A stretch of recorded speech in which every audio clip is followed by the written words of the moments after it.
எல்லோரும் காலை வணக்கம். நான் உங்கள் குட்டி ஃபார்மர். இன்றைக்கான தகவல் என்ன பார்க்கலான்னா, நம்ம வந்து பூச்சி மருந்து வச்சுருந்தோம் மல்பெரி லீஃபுக்கு. அதை பற்றின ஒரு ரிவ்யூ பார்ப்போம். மருந்து அடித்ததுலேருந்து எப்படி இருக்குது அப்படின்னு.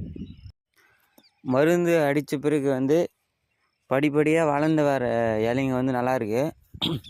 ஆனால் அது ஏற்கனவே இருந்த இலைங்க வந்து அதே மாதிரி தான் இருக்குது. அந்த சுருண்டு இதுலேருந்து எந்த விதமான மாற்றமும் தெரியல.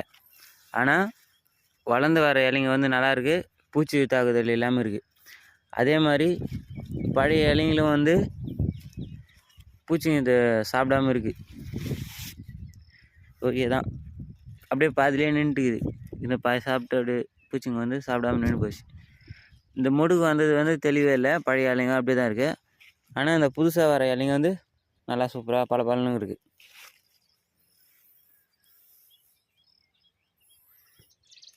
ஏற்கனவே ஒரு வீடியோவில் சொல்லியிருப்போம், தண்டு துளைப்பான் நோயினால்.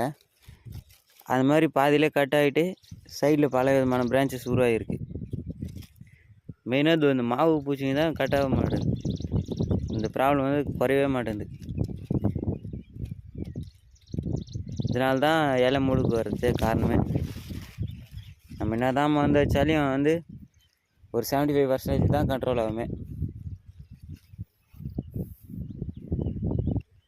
இது இந்த மாதிரி தான் மாடு மேய்ஞ்ச மாதிரி கட்டாயி போகுது கரெக்டாக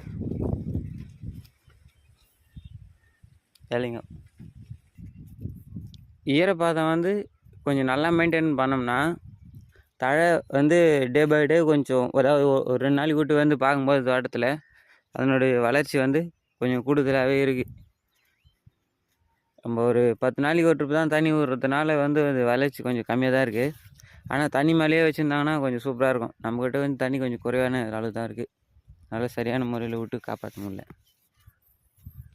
இந்த தகவல் பிடிச்சா ஏற்றுங்க, இல்லை பிடிச்ச தகவலை தேடி கற்றுக்கின தகவலை அடுத்தடுத்த விவசாயிகளுக்கு பகிர்ந்துங்க. ஒரு பேட்சில் சின்ன சின்ன விஷயங்களை கற்றுக்கினா அதை அடுத்தடுத்த விவசாயிகளுக்கு பகிர்ந்துங்க. இதுதான் நம்மளுடைய அடிப்படை வேண்டுகோள். என்றும் புதிய தலைமுறை விவசாயிகளாக நான் குட்டி ஃபார்மர்.